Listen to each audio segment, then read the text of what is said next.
ನಿಮ್ಮ ಕನ್ನಡಕ ಬಿದ್ದು ಮುರಿದು ಹೋಗುತ್ತೆ. ಹತ್ತಿರದಲ್ಲೆಲ್ಲೂ ಕನ್ನಡಕದ ಅಂಗಡಿ ಇಲ್ಲ. ನೀವೇನು ಮಾಡ್ತೀರಾ? ಫೆವಿಕ್ವಿಕ್ ಇದೆಯಾ ಅನ್ನೋದನ್ನು ನೋಡ್ತೀರಾ, ಅಂಟಿಸೋಕೆ ಸಾಧ್ಯ ಇದ್ದರೆ ಅಂಟಿಸಿಬಿಟ್ಟು ಅದೇ ಕನ್ನಡಕವನ್ನು ಉಪಯೋಗ ಮಾಡ್ತೀರಾ.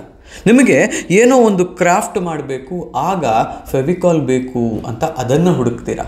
ವುಡನ್ ಫರ್ನಿಚರ್ ಮಾಡ್ತಾ ಇದ್ದೀರಾ ಅಂತ ಹೇಳಿದರೆ ಫೆವಿಕಾಲ್ ಮರೀನ್ ಇದೆಯಾ ಅಂತ ಹುಡ್ಕೋದಕ್ಕೆ ಹೋಗ್ತೀರಾ.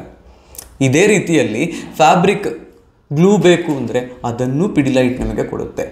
ಏನೋ ಒಂದು ನಟ್ ಬೋಲ್ಟ್ ಲೂಸ್ ಆಗ್ತಿಲ್ಲ ಅಂತ ಹೇಳಿದರೆ ಅದಕ್ಕೆ WD-40 ಸ್ಪ್ರೇ ಮಾಡಿಬಿಟ್ಟು ಲೂಸ್ ಮಾಡುವ ಪ್ರಯತ್ನವನ್ನು ಪಡ್ತೀರಾ.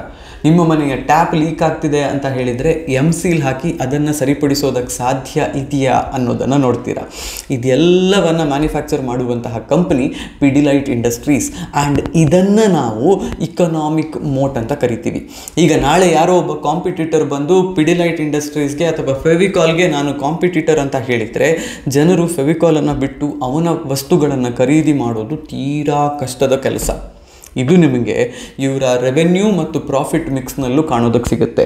2016ರಲ್ಲಿ 5,300 ಕೋಟಿಯ ಬಿಸ್ನೆಸ್ಸನ್ನು ಇವರು ಮಾಡ್ತಿದ್ರು, 1,100 ಕೋಟಿಯ ಪ್ರಾಫಿಟ್ ಮಾಡ್ತಿದ್ರು. 2024ರಲ್ಲಿ ಇದು 12,500 ಕೋಟಿಯ ಬಿಸ್ನೆಸ್ ಮತ್ತು 2,800 ಕೋಟಿಯ ಪ್ರಾಫಿಟ್ ಆಗಿ ಪರಿವರ್ತನೆಗೊಂಡಿದೆ.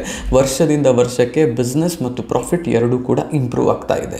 ಇವರ ಕ್ಯಾಶ್ ಫ್ಲೋ ಚೆನ್ನಾಗಿದೆ, ಇವರ ಬ್ಯಾಲೆನ್ಸ್ ಶೀಟ್ ಸೂಪರ್ ಆಗಿದೆ. ಇಂತಹ ಕಂಪನಿಗಳನ್ನು ಹುಡುಕಿ ಇಕನಾಮಿಕ್ ಮೋಟ್ ಇದೆ ಅಂತ ಹೇಳಿದರೆ ಅದನ್ನು ನೋಡಿಬಿಟ್ಟು ಇನ್ವೆಸ್ಟ್ ಮಾಡಿದರೆ ನಿಮ್ಮ ದುಡ್ಡು ಬೆಳೆಯುತ್ತೆ. ಇನ್ವೆಸ್ಟ್ಮೆಂಟ್ಗೆ ಒಂದು ಸೂಪರ್ ಆಗಿರುವಂತಹ ಅರ್ಥವೂ ಬರುತ್ತೆ.